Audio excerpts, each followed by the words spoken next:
So anyways, I put this out. We kind of go back and forth.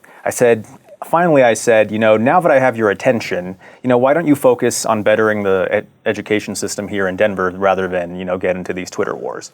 And then before I knew it, he blocked me on Twitter, as I assume he's blocked other people who just either disagree with him or, criticize him. All right. So everyone's favorite DPS board member, Tay Anderson, was in the news again because he was a victim of racism at Denver Health. Now, I can't be a victim of racism because, I'm mostly kind of white. So I thought my friend Arash here could help us out. I'm going to script the last name again. Arash Mosaleh. That's what I said. It's close. Exactly what I said. Pretty close. It's Persian. So all right. There you go. All right. So you're a social media influencer, Twitter following. You have an interesting exchange with our DPS board member. Tell me about that. Well, it goes back to Thanksgiving last year. In the spirit of Thanksgiving, you want to have a nice conversation. You want to, give thanks.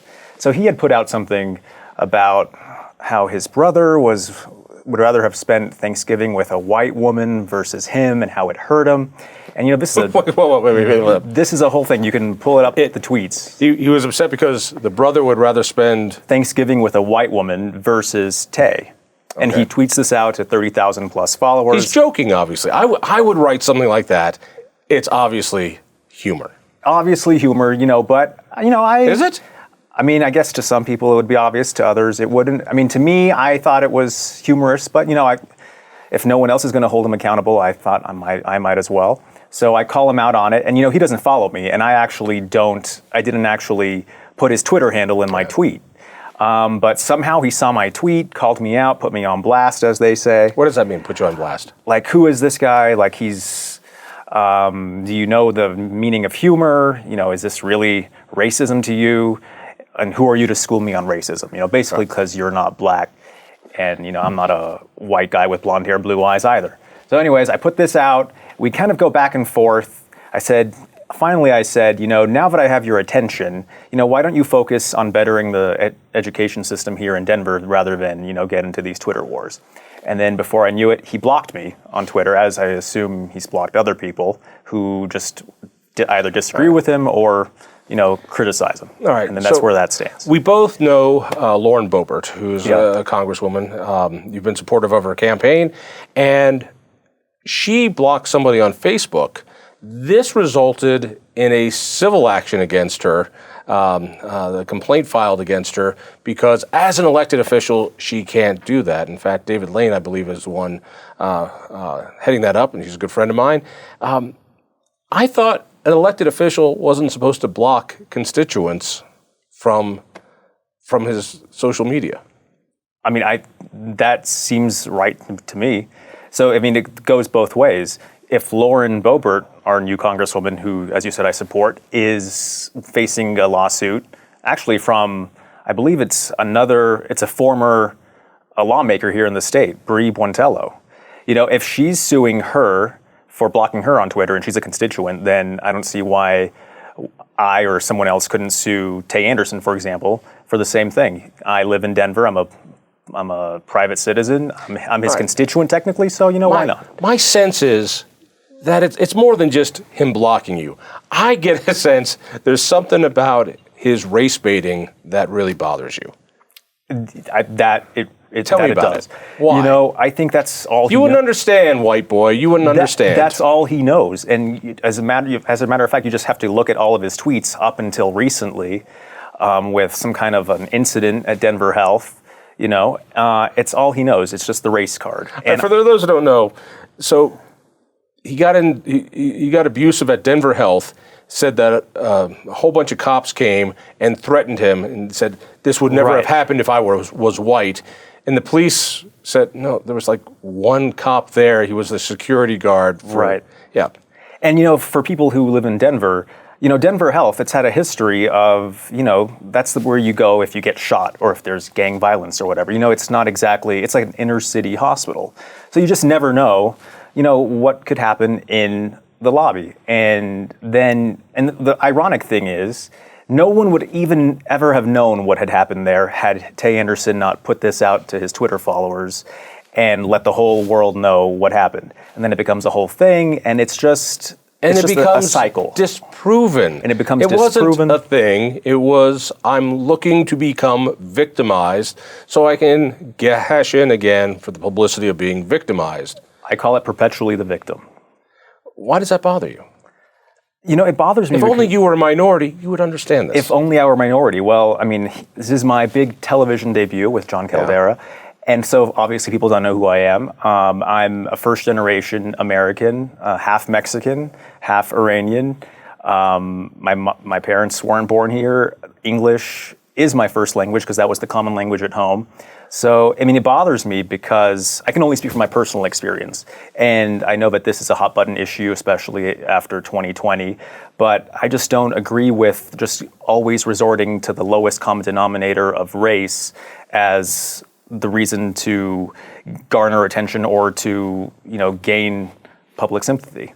And I feel like no one else is holding him accountable. I feel like in this town, he's one of those hot button issues. Nobody wants to hold him accountable for that. They will quietly with a beer, but because you don't want to be called a racist. Exactly. That's as simple as that. You have to step in line and you have to toe the BLM line, and people are scared. And there's nothing wrong with saying, that's ridiculous. There wasn't 6 cops intimidating you, and they wouldn't have done it if you were white. No, you had a bad day. You yelled at somebody over the counter. The security guard had to come over and ask you to calm down. It happens, But no, it's race. And I was born after the Civil Rights Act was passed, and I didn't see things that other generations saw. But I see things getting better. And somebody like you was born so far after it. Do you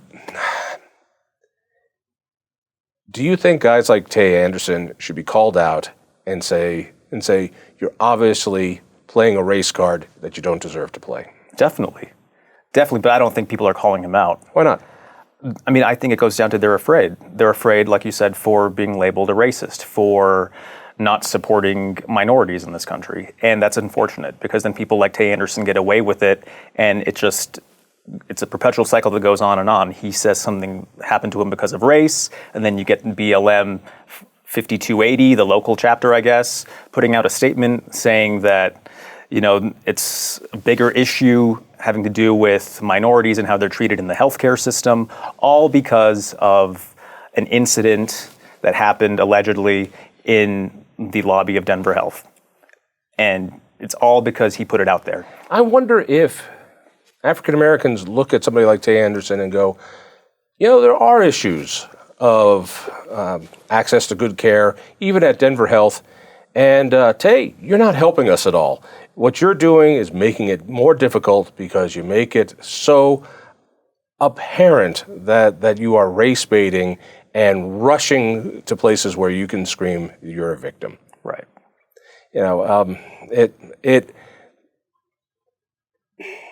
It's frustrating to watch. I'm glad you're speaking up on it. What's the resolution on this? I don't know if there... Tay, if you're watching, unblock the man. If you're watching, unblock me. But here's what the ironic thing is. Even though he blocked me, I technically can't see his tweets. But, after he blocked me, I put it out there, hey, blocked by Tay Anderson, I guess this is a badge of honor, but I have people from both sides of the aisle sending me direct messages, screenshots of his tweets even to this day. So I'm still able to tweet that incident that just happened at Denver Health about Tay Anderson, even though he blocked me. So I guess it really didn't do much. Got less than a minute here. Let's flip this. You're a Lauren Boebert supporter. You're in Denver. What's it easier to deal with, being a black man in Denver or being a conservative young man in Denver? I can only speak from my point of view. I don't want to offend anyone. Heaven forbid anyone gets offended nowadays. But I think it's harder to be a conservative nowadays, especially young and gay. I like to joke that it was more difficult to come out as conservative than coming out of the closet as gay. And I think that's just the reality here in 2021. Why was it harder to come out as conservative than gay? You got 30 seconds. Finish it for me. For me, I'm what I call myself an unexpected and unabashed conservative. Unexpected because I don't fit into the identity politics boxes that you would expect me to be. You know, millennial, gay, son of immigrants, Mexican, Iranian, all this, and yet I'm not a liberal. I'm a conservative. I value freedom. I don't want my hard-earned money to go just out the door to high taxes. There we go. And you don't want people to know that because you'll be discriminated against for that. There we go. Arash, thank you. Thank you. If you enjoyed that conversation, by all means, click one of these other great programs. We have the best conversations with the most fascinating Coloradans. And subscribe to our channel. Just click down below and hit that little bell button too. You don't want to miss a single show.